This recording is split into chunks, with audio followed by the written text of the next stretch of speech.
খুব ভালো বুঝতে পারছে। আর কোন বাংলা ভাষার কথা বলছেন যে বাংলা ভাষায় বলো বলো বলো বলো করে অনুব্রত মণ্ডল গালাগাল দেয় পুলিশের? ওই ওই বাংলা ভাষার সম্মানের কথা বলছেন? সে অনুব্রত মণ্ডলকে তো আজ অব্দি অ্যারেস্ট করা হলো না।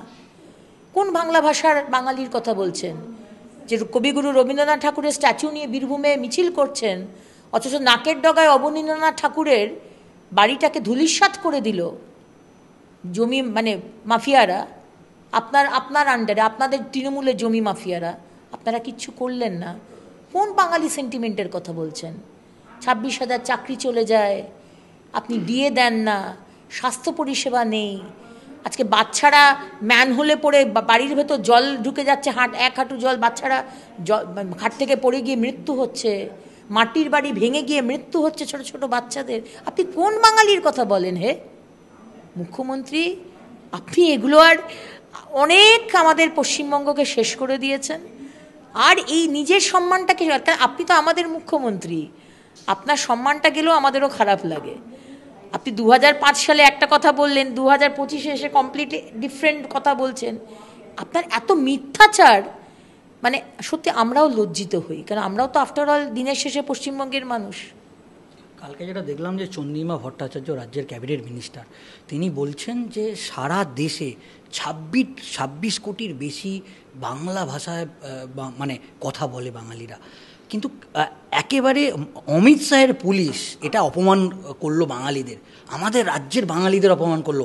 ইমিডিয়েট অমিত শাহের পুলিশকে ক্ষমা চাইতে হবে, নালে তারা নাকি গোটা রাজ্য জুড়ে বৃহত্তর আন্দোলন করতেই পারে। আন্দোলন করাটা তো আমাদের সাংবিধানিক অধিকার, ফ্রিডম অফ স্পিচ। কিন্তু তার মানে তো এটা নয় যে অমিত শাহজির পুলিশ অপমান করেছে। আমরা তো আর ওই কি বলবো মিডিভেল যুগে তো নেই, মধ্যযুগীয় যে সময়টা ছিল। এখন তো এই মেড ইন ইন্ডিয়া আর ডিজিটাল ইন্ডিয়া মোদিজির, তার জন্য তো নিমেষের মধ্যে আমাদের কাছে সব খবর চলে আসে। মানে উনি কি রাজনীতিটা করতে চাইছেন সেটা তো আমরা ভালো করেই বুঝতে পারছি। পরিযায়ী শ্রমিকরা কি বলছে আর কেন আসতে চাইছে না এই পশ্চিমবঙ্গে, এতবার করে উনি ডাকছেন এসো এসো, বাচ্চাদেরকে স্কুলে ভর্তি করে দেবো, তারপরেও ওরা বলছে না বাবা আমরা যাব না পশ্চিমবঙ্গে। আর বাংলাদেশের ভাষা আর বাঙালির ভাষা, পশ্চিমবঙ্গের ভাষার মধ্যে তো তফাৎ আছেই। এটা নিয়ে তো রাজনীতি আপনি করতেই পারেন, আপনি সব বিষয় নিয়ে রাজনীতি করেন, কিন্তু তাতে কোনো লাভ হবে না। কারণ বাংলার মানুষ ইন্টেলেকচুয়াল, আমরা শিক্ষা পড়াশুনো নিয়ে যদিও বা সব শেষ করে দেওয়া হয়েছে, কিন্তু তার মধ্যেও বাংলার মানুষ কিন্তু সব কিছু বোঝে, ফিল করে, হয়তো বলে না, কিন্তু বলবে 2026-এ once and for all end, enough is enough, এবার শেষ করো। তো সুতরাং এই রাজনীতি করে কোনো লাভ হবে না। বাংলা ভাষা, ধ্রুপদী ভাষা, ক্লাসিক্যাল ল্যাঙ্গুয়েজ মোদিজি করেছেন। মুখ্যমন্ত্রী আপনি তো এতদিন ধরে রাজনীতি করছেন, কি দিল্লিতে কি স্টেটে, এটা তো করতে পারেননি। সুতরাং বাংলা ভাষার প্রতি আপনার প্রেম, যখন ফিরাদ হাকিম বলল যে 50% পপুলেশন একদিন উর্দু ভাষায় কথা বলবে, পানিশমেন্ট দিয়েছিলেন নাকি উর্দু ভাষা আর বাংলা ভাষা সব একই হয়ে গেছে? যখন 21শে জুলাইয়ের মঞ্চে ওই 13 জনের নাম যখন থাকে ইংরেজিতে আর উর্দুতে, বাংলা ভাষার কথা মনে ছিল না তখন? নাটক হচ্ছে, আর আমরা এই নাটক আর বিশ্বাস করব? বাংলার মানুষ আর বিশ্বাস করবেন না ওনাকে। বাংলা ভাষাকে অপমান করেছে দিল্লি পুলিশ, এবং আপনি নিশ্চয়ই জানেন মুখ্যমন্ত্রী মমতা বন্দ্যোপাধ্যায়ও ইতিমধ্যে এটা টুইট করেছে যে বাংলা ভাষাটাকে বাংলাদেশি ভাষা বলা হচ্ছে। কি বলবেন? বাংলা ভাষা তো আলাদা। বাংলাদেশের ভাষা আর বাংলার ভাষা, পশ্চিমবঙ্গের ভাষা, দুটোর মধ্যে তো তফাৎ আছে। আমিও বাংলা বলছি, সেটাও বাংলা ভাষা, কিন্তু আজকে সিলেটের মানুষ যে বাংলা ভাষায় কথা বলেন সেটাও বাংলা ভাষা, কিন্তু সেটা সম্পূর্ণ আলাদা। রংপুরের মানুষ যে বাংলা ভাষায় কথা বলে সেটা সম্পূর্ণ আলাদা।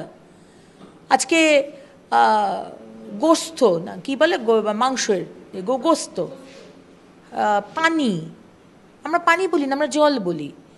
আজকে আমরা পিসি বলি, তারা সেটা বলে ফুপি, খালা। তো ভাষার মধ্যে এবং ভাষার যে টানটাও সম্পূর্ণ বুঝতেই আমি তো বুঝতেই পারি না আজকে সিলেটি ভাষা বা রংপুরের যে ভাষা বোঝা যায় না। সুতরাং বাংলাদেশি ভাষা তো ডেফিনেটলি আলাদা। দুদেশি বাংলাই কথা বলে, কিন্তু ভাষার মধ্যে ডায়ালেক্টের মধ্যে তো তফাৎ আছে, সেখানে তো কোনো ভুল বলেনি।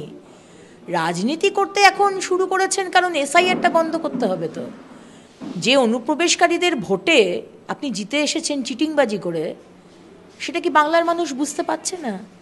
সেটা কি ভারতবর্ষের মানুষ বুঝতে পারছে না? সেটা কি পরিযায়ী শ্রমিকরা বুঝতে পারছে না যে আপনি কেন এত উঠে পড়ে লেগেছেন?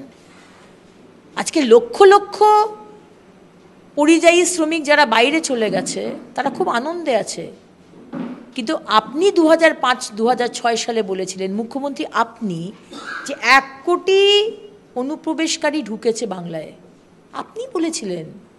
আজকে কি হয়ে গেল বলুন তো, যে আপনি একদম 180 ডিগ্রিজ টার্ন করে আপনি সম্পূর্ণ অন্য কথা বলছেন শুধু ভোট ব্যাংকের জন্য। এটাই হচ্ছে ভোট ব্যাংকের খেলা।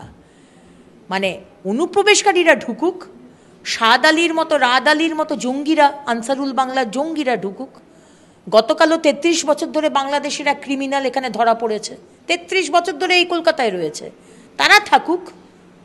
কিন্তু মুখ্যমন্ত্রীর বাংলার মানুষের সুরক্ষাকে দুর্ছাই, ভারতবর্ষের সুরক্ষাকে দুর্ছাই করে ওনাকে ইলেকশনে জিততে হবে।